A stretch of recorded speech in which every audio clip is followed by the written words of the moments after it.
누가복음 8장 말씀을 보시겠습니다. 누가복음 8장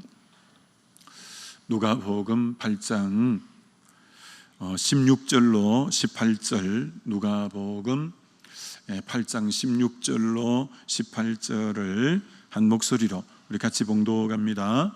누구든지 등불을 켜서 그릇으로 덮거나 평상 아래 두지 아니하고 등경 위에 두나니 이는 들어가는 자들로 그 빛을 보게 하려 함이라. 숨은 것이 장차 드러나지 아니할 것이 없고 감추인 것이 장차 알려지지 않고 나타나지 않을 것이 없느니라. 그러므로 너희가 어떻게 들을까 스스로 삼가하라. 누구든지 있는 자는 받겠고 없는 자는 그 있는 줄로 아는 것까지 빼앗기리라 하시니라. 아멘. 말씀의 제목은 우리는 등경 위에 등불입니다 라는 제목으로 말씀 증거하고자 합니다. 오늘은 예수님이 비유 말씀이죠. 등경 위에 등불이 비치는 그 비유를 통해서 우리에게 진리의 말씀을 가르치시는 거죠. 여러분, 비유는, 예수님이 비유를 드실 때는 일상에 아주 그 흔한 것을 통해서 언제나 비유를 듭니다. 이제 그 당시만 해도 뭐 전기를 쓰는 때가 아니고 전부 등불을 쓰는 때이니까요. 그런 게 등불 비유하면 전부 다 알아차리는 그런 비유이죠. 그래서 성경에 농경사회니까 씨 뿌리는 비유하면 누구나 이제 알아듣고, 또 그 당시 공중에 나는 새를 보라, 공중에 나는 새 누구나 아는 거고, 또 들의 백합화를 보라, 또 혼인집 결혼식에 대한 비유, 이런 누룩에 대한 비유, 이게 일상에 가장 근접해 있고 누구나 들으면 알 수 있는 그런 비유를 통해서 어떻게 하면 복음을 저들이 알아듣게 쉽게 전하기 위해서 이 비유를 통해서 이렇게 이제 말씀하시는 이유가 거기 있다고 할 수가 있죠. 그래서 등경 위에 오늘 등불에 대해서 그렇게 말씀하고 있습니다.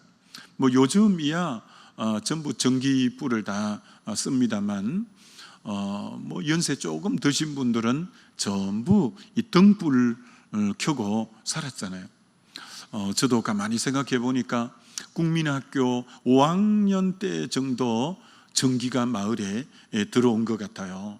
그러니 뭐 그 전에는 전부 이 등불 켜고 살았던 그런 이제 삶이었죠. 그래서 언제나 등불은 등경이 있어야 되죠. 등경이 좀 높게 이렇게 있어야 되고, 그 위에 호롱을 얹어서 불을 이제 이렇게 켜잖아요. 그래서 등경이 있어야, 등경이 방 가운데든지 좀 높은 위치에 등경이 있어야 훤히 이렇게 비치게 되는 거죠. 그 등불이 이렇게 켜져서 비치면 끄름이 계속 올라와서 끄름을 수시로 이렇게 호롱에 이 끄름을 제거해 줘야 이 시커먼 회가 안 올라가고, 그렇죠. 그래서 옛날 등불 켤 때는 그 가까이 있으면 그 시커먼 연기가 올라가는 게 전부 여기 새카맣게 요리되기도 하고, 참 그런 시절이 있었는데, 오늘 그 등경 위에 등불을 통해서 주님이 지금 말씀하시고자 하는 거죠. 주님이 이렇게 말씀하십니다. 등경 위에 등불을 켜야지 어떻게 등불을 켜서 그릇으로 덮는 사람이 있겠냐. 병행구절인 마가복음에는 말 아래, 대가 아니고 말 아래 등불을 켜서 두는 사람이 누가 있겠느냐 이렇게 말씀하죠. 그렇죠. 등불은 높은 데 등경 위에 두어서 비치게 하는 게 목적인데, 그걸 그릇으로 덮는다거나 말로 덮는 것은 그건 뭐 등불 켜는 의미가 없겠죠. 또 이렇게 말씀합니다. 누가 등불을 켜서 평상 아래 둘 자가 누구 있냐? 다른 번역에는 보면 침상 아래 둘 자가 누구 있냐? 이게 평상은 마당에 평상이 있어서 거기 앉아 쉬기도 하고 뭘 다듬기도 하고 다 시골의 마당에 평상이 다 있었잖아요. 평상 아래에다 등불을 두어버리면 뭐 빛이 비치지가 않죠. 침상 아래 등불을 두면 빛이 비치지가 않죠.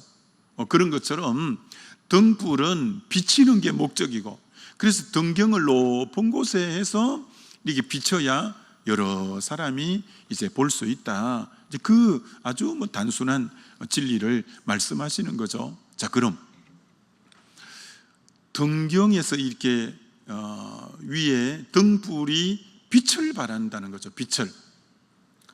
그럼 이 빛을 발한다는 것이 뭐냐라는 것이죠.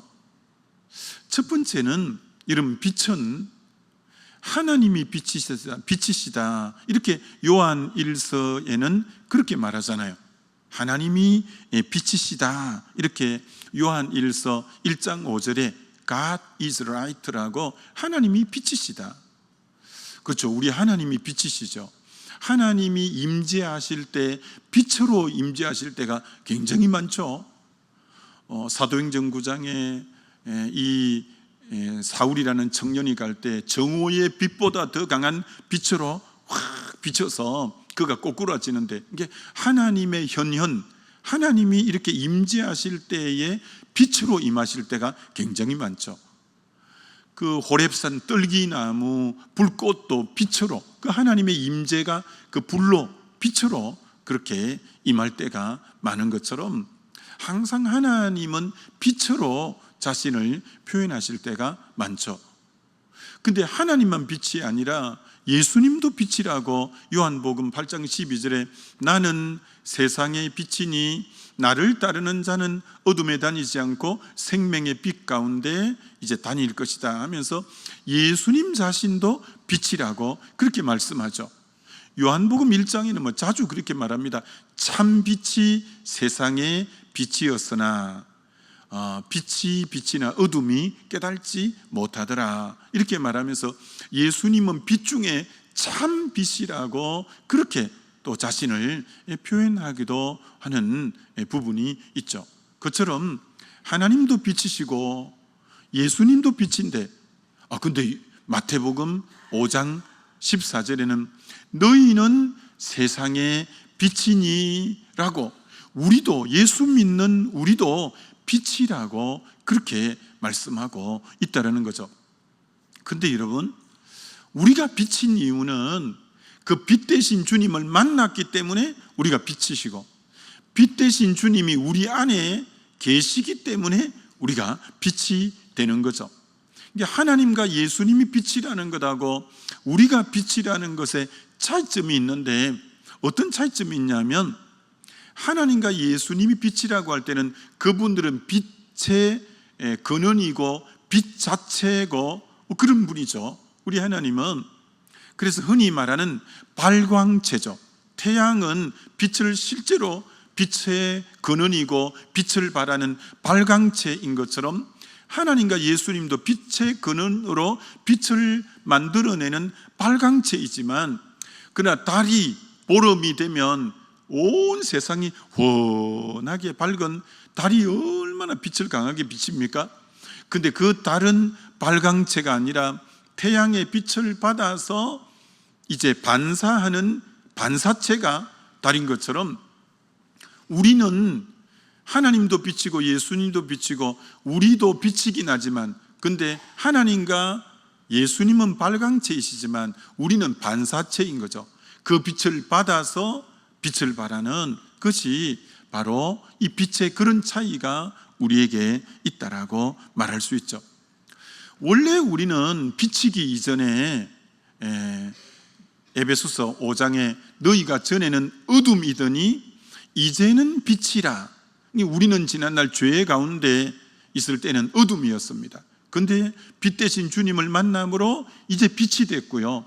골로새서 1장에도 우리가 전에는 흑암의 근세 아래 있던 자를 하나님의 사랑의 아들의 나라로 옮기셨다. 우리는 지난날 흑암의 근세, 어둠의 근세 아래 짓눌려 있던 우리가 복음을 통해서 이제는 빛의 자녀로 이렇게 되어진 거죠.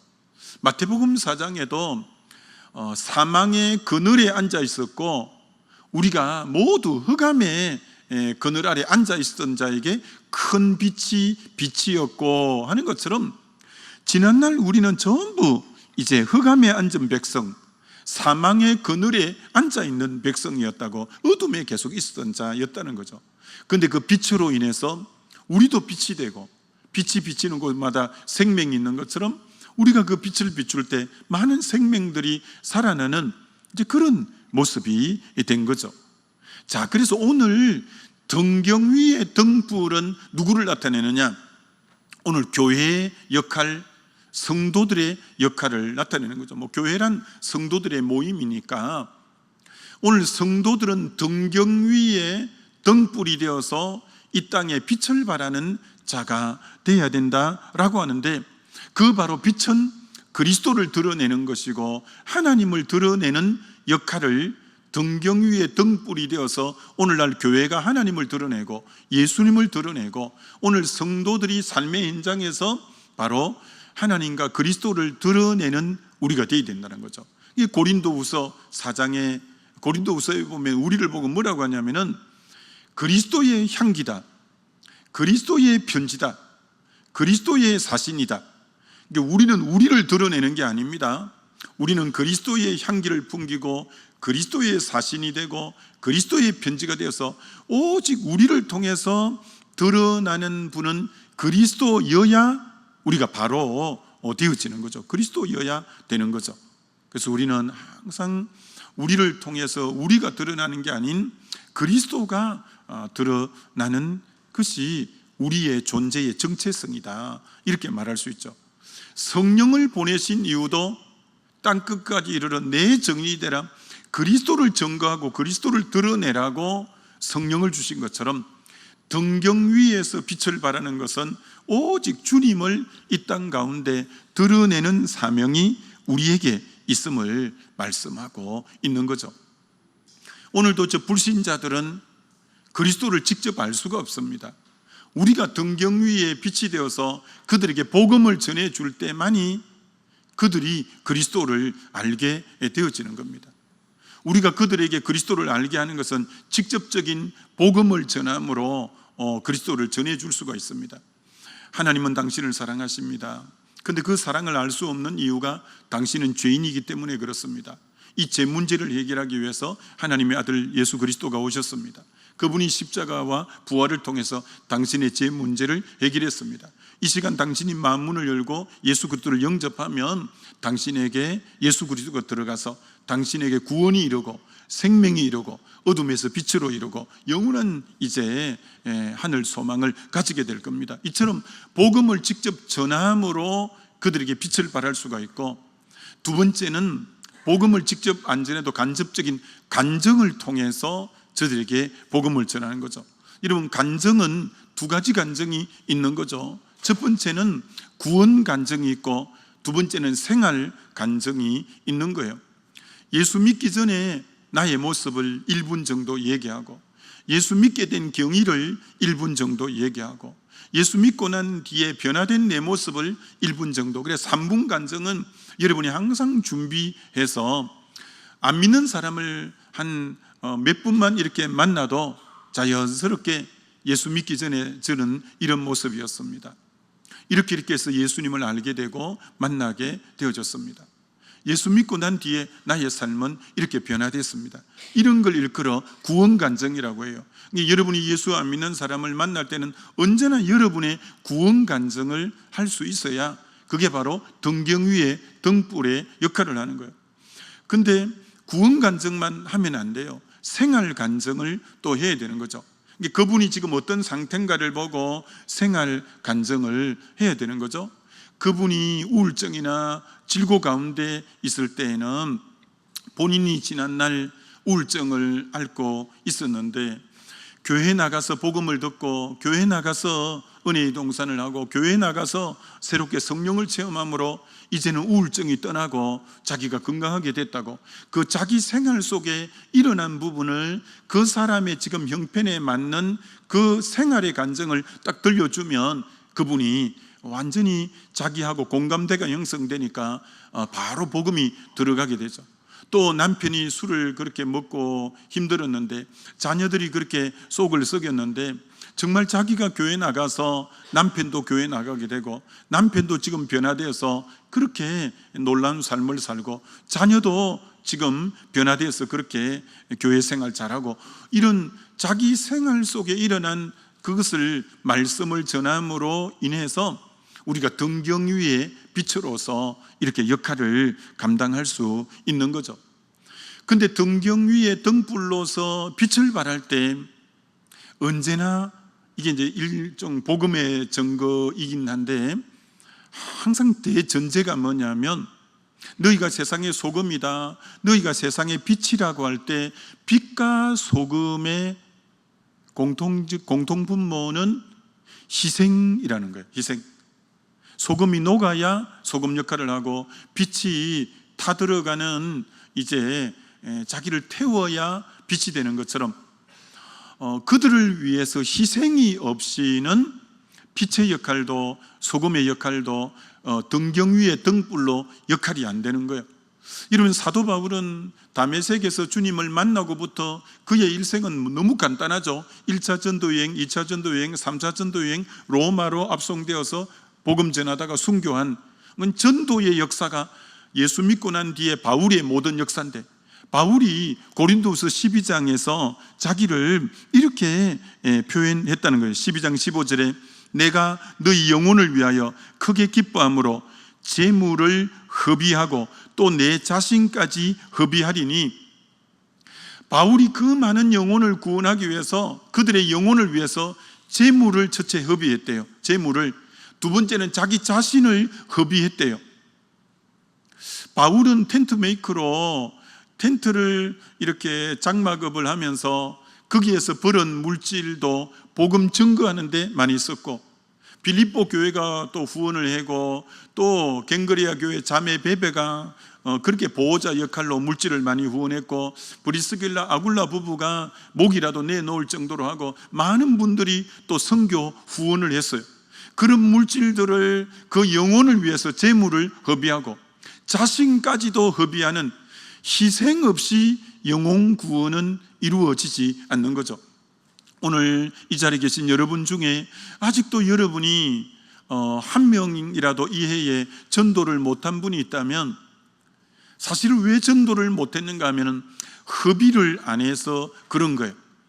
그 전도 대상자가 있다면 식사도 대접하고, 카페에 가서 차도 대접하고, 때론 작은 선물도 대접하고, 허비가 없이는, 내 자신이 빛과 소금으로 녹아지는 희생이 없이는 이 등경 위의 등불의 역할이 온전히 잘 되어지지 않는다는 것을 알고, 여러분이 이 방금 바울이 말한 것처럼 너희 영혼을 위해서 내 재물도 허비하고 내 자신까지 허비하리라. 오늘 한국에 이렇게 복음이 편만한 것은 정말 저 양아진의 묘비, 선교사님의 묘비들이 그렇게 절비하게 있는 것처럼, 3대가 묻혀 있는 분도 있는 것처럼, 그들이 자기 인생 전체를, 자기 젊음을, 자기 후손들까지 그런 순교하고 허비함으로 오늘 그 누군가의 희생 때문에 이렇게 복음이 편만하게 되어진 것처럼, 저 정도에 가면 문중경 전도사님, 그분이 정말 그 인생 전부를 그 섬에 다니면서 복음 증거함으로 그 섬 전체, 그 주변 섬들이 다 교회들이 다 세워졌고 복음화가 되고, 정도에는 70% 이상이고, 거기에는 무당집도 하나도 없고, 그 한 여인의 희생으로 인한 얼마나 복음이 꼽히게 된 것처럼 허비 없는 복음 증거는 없는 거예요. 이 등경 위에 등불이 되려면 자기를 태우는 이 희생, 이것이 되어지는 거죠. 뿐 아니라 등경 위에 등불이 빛을 발할 때, 빛을 발하는 걸 마태복음 5장 16절에는 빛을 발하는 걸 또 어떻게 표현하고 있냐면 이렇게 표현하고 있다는 거죠. 그러므로 너희 착한 행실을 보고 하늘에 계신 너희 아버지께 영광을 돌리게 하라. 빛을 발하는 것을, 너희 착한 행실을 그들이 보고, 우리가 착하게 살아야 된다는 거죠. 이 착하게 산다는 것은 직장 공동체에도 정말 먼저 출근하고 차 한 잔 빼서 직원들에게 돌리고 그들에게 수고할 것 있으면 내가 좀 더 수고하고 여러 가지 모습에서 우리가 본이 되는 그런 부분이죠. 여러분, 성경이 66권 성경을 우리는 삶의 현장에서 살아내는 자예요. 어떤 글에 보니까 그걸 이렇게 표현해 놓았어요. 성경 번역 선교사는 저 오지에 들어가서 성경 언어가 없는 곳에 언어를 만들어서 또 그들에게 전하고 하는 건데 그건 몇십 년이 걸리고 그러죠. 근데 실제로 성경을 번역하는 첫 번째 사람이 누구냐?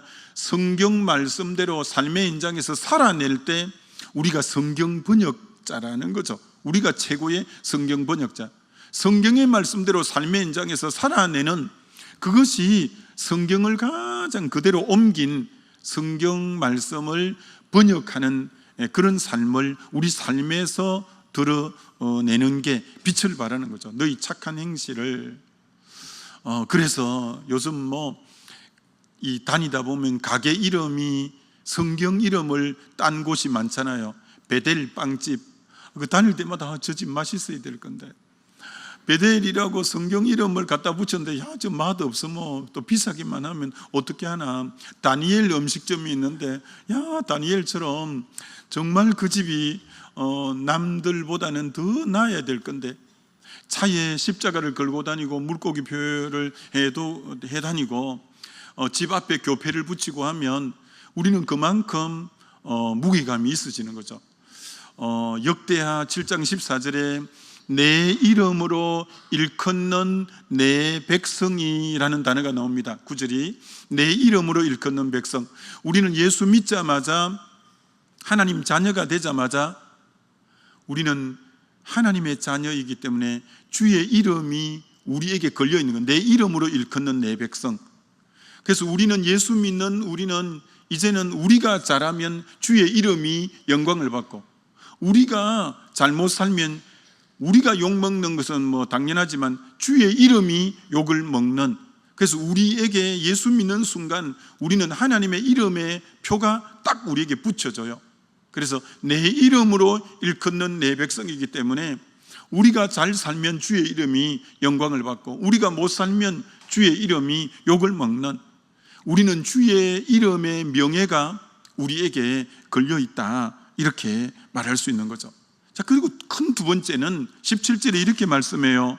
숨은 것이 장차 드러나지 않을 것이 없고 감추인 것이 장차 알려지고 나타나지 않을 것이 없느니라. 이건 복음의 이중성에 대해서 나타나요. 빛의 이중성이에요. 이런 빛이 비치면 빛이 어두운데 비침으로 밝아져서 정말 길이 나니까, 빛이 비쳐서 식물들이 살아나니까, 빛이 비치니까 생명이 들어가고, 빛이 비치니까 길이 보이고, 빛이 들어가니까 두려움이 사라지고, 빛이 들어가니까 기쁨이 있고, 빛은 얼마나 좋은 역할을 해요. 근데 그렇지만 않아요. 빛의 양면성이 뭐냐? 빛이 비치면 죄가 확 드러나 버리고, 빛이 비치면 이 술집이나 이런 사채업이나 이건 잘못이구나, 그런 게 확 드러나 버리는 거예요. 빛은 생명도 주고 구원도 주고 두려움도 떠나게 하고 길도 밝혀주지만, 빛은 죄를 지적하고 죄를 드러나게 하고, 그게 빛이라고요. 그게 복음을 전하면 이게 호락호락하지 않는 게 그들의 숨기고 싶은 부분이 들추어나 버리기 때문에 어떤 현상이 되냐? 마음에 찔림을 주는 거예요. 그래서 사도행전 2장에 베드로가 복음 전할 때 그들이 가슴이 마음이 찔렸다는 거예요. 그래서 우리가 어찌할꼬, 그러니까 주 예수 이름으로 회개하고 세례받고 그러면 성령을 선물로 받으리라.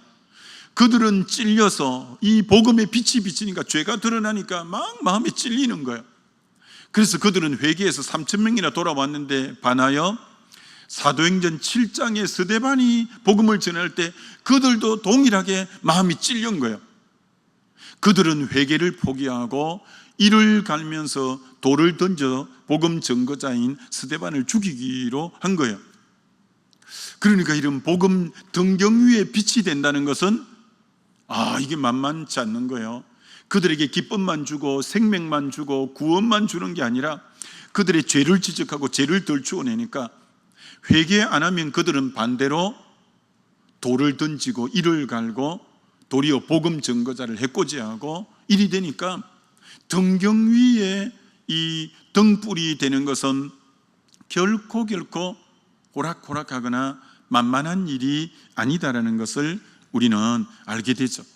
참 여러분, 이 말씀은 우리의 모든 걸 드러내는 거예요. 그러니까 말씀을 가까이 직면하는 것은 우리의 삶에 굉장히 중요합니다. 우리가 잘 외우는 구절인 히브리서 4장 12절을 많은 분들이 앞부분만 외우잖아요. 그 말씀에 하나님의 말씀은 살았고 운동력이 있어 좌우의 어떤 날성검보다도 영과 홍과 및 간절과 골수를 찔러 쪼개나니, 그 뒷구절이 뭘까요? 그 뒤에가 뭐냐면 이런 말씀이에요. 너희 마음과 생각과 뜻을 판단하느니 지으신 것이 하나도 그 앞에 나타나지 않음이 없고 우리의 결산받으실 이의 눈앞에 만물이 벌거벗은 것 같이 드러나느니라. 이게 말씀의 역할은 완전히 벌거벗은 것 같이 우리를 덜추어내는 역할을 하는 게 말씀이라는 거예요. 그래서 우리가 말씀에 직면하는 삶은 굉장히 중요한 거죠. 또 말씀 앞에 자기를 비추어 보고 회개할 거 회개하고, 또 우리가 잘못된 것 다시 계도 수정하고, 또 말씀 앞에 자기를 또 완전히 드러나 버리니까. 그래서 말씀 앞에 서는 삶은 굉장히 귀한 삶이에요. 말씀 앞에 서는 삶은, 하나님의 빛 앞에 서는 것이나 말씀 앞에 서는 것은 우리의 모든 걸 드러나게 해주니까 우리로 하여금 계도 수정을 하고 또 주님이 기뻐하는 모습으로 계속 가게 하니까 얼마나 필요한 부분인가라는 겁니다. 자, 마지막 한 구절 18절을 보시면, 그러므로 너희가 어떻게 들을까 스스로 삼가라. 듣는 게 너무너무 중요하다는 거예요. 어떻게 듣는가, 삼가할 거 잘 삼가야 된다는 거예요. 왜? 그 뒤에 잘못 들으면 어떻게 되냐? 잘 들으면, 복음을 잘 들으면 있는 자는 받겠고 더 받아서 30배, 60배, 100배가 된대. 없는 자는 그 있는 줄로 아는 것까지 빼앗기리라. 잘못 들어버리면 있는 것까지도 다 빼앗겨버리는 일이 있다는 거예요. 이거 여러분, 듣는 일이 우리 삶에 얼마나 큰 역할을 하는지 모릅니다. 잘 들으면 착하고 좋은 마음이 돼서 복음을 잘 들었더니 30배, 60배, 100배라는 엄청난 열매를 가져오는 거예요. 근데 길가나 돌짝이나 가시밭에는 잘못 들으니까 아무 열매가 없고 도리어 있는 것까지도 빼앗긴다는 거죠. 1달란트 받은 자는 묻어두었기 때문에 있는 것을 빼앗겨서 5달란트가 5달란트 더 남긴 자에게 주게 되고, 있는 자는 더 있게 되고 없는 자는 더 없게 되는 거죠. 그게 어디 달렸냐? 듣는데 달렸다는 거예요. 여러분, 이 듣는 게 얼마나 중요하냐면은, 믿음은 들음에서 믿음이 생기지만 불신도 들음에서 불신이 생기는 거예요. 믿음은 들음에서 나지만 잘못 들으면 그때부터 불신이 싹트기 시작하는 거예요. 이 듣는다는 게 너무너무 중요한 거예요. 어떻게 듣느냐에 따라서 믿음이 생기기도 하고 어떻게 듣느냐에 따라서 불신이 생기기도 하는 거죠. 그래서 자녀들에게 왜 일찍 복음을 전해 14살 이하 때 마음에 세상 지식이 많이 안 들어갈 때 복음이 들어가면 그 아이들은 커서도 대부분 예수를 믿는다는 거예요. 그럼 14살 이후가 되면 세상 지식, 진화론, 동성애 이런 모든 이런 것이 먼저 들어와서 들어버리면, 불신이 먼저 들어오면 좀 채 안 바꾸려고 한다는 거예요.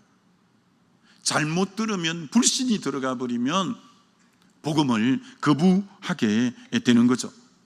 그러니까 오늘 우리의 삶에도 굉장히 필요합니다. 하와가 하나님 말씀을 들었을 때 영생하는 길이 있는데, 그 생명나무 실과를 통해서 뱀의 말을 들어버림으로 선악과를 먹음으로 고만 영벌에 처해지는, 영생이 아니라 에덴을 잃어버리는, 잘못 들음으로 믿음이 싹 든 게 아니라 불신이 싹 터버린 거예요. 12명 정탐꾼 중에 10명의 말을 들은 사람은 전부 불신이 싹 떠서 같이 죽게 된 것처럼, 기본적으로 이렇게 생각하면 되겠죠. 누군가의 얘기를 들었는데 더 주님을 가까이 하고 싶고, 더 기도하고 싶고, 더 예배하고 싶고, 더 주님을 사랑하고 싶은 그런 들음이면 복된 들음이라 할 수 있겠죠. 왠지 저 얘기를 듣고부터는 기도가 멀어지고, 주님이 멀어지고, 예배가 멀어지고 계속 그렇다면 여러분이 잘 판단해 보셔야 됩니다. 들음이 주를 더 가까이 해주는 들음이면 복된 들음이에요. 근데 왠지 주님을 멀리하게 되고, 예배를 멀리하게 되고, 기도를 멀리하게 되는 들음이라면 그 말이 맞는 것 같은데 왜 나가 주님과 계속 멀어지지? 그건 여러분이 깊이 생각하셔야 됩니다. 오늘 들음은 있는 자는 더 있게 되겠고, 바로 들으면, 잘못 들으면 들음이 있는 것까지 빼앗기는 이런 부분이기 때문에 이 들음이 굉장히 큰 영향력을 가져다 준다라는 거 또 잘 우리가 생각하고 승리하게 되시기를 주의 이름으로 축원합니다. 우리 기도하겠습니다. 기도할 때 하나님, 등경 위의 등불 역할을 잘 감당하도록 우리 자체가 빛이 아니니 끊임없이 빛을 받아 빛을 발할 수 있는 자로 살게 해달라고 그렇게 기도하면 좋겠고, 하나님, 빛의 이중성이 항상 있는 것을 알고 빛을 전하면 기뻐하는 자도 있지만 죄가 드러나니까 또 그런 것도 감수하면서 복음을 잘 증거하게 해달라고 우리가 기도하고, 듣는 것에 따라서 내 인생이 살기도 하고 죽기도 하고 믿음이 싹트기도 하고 불신이 싹트기도 하다는 것 알고, 하나님 잘 듣는 들을 귀가 있는 복 있는 귀가 되게 해달라고 우리 주여 한번 부르고 기도합니다.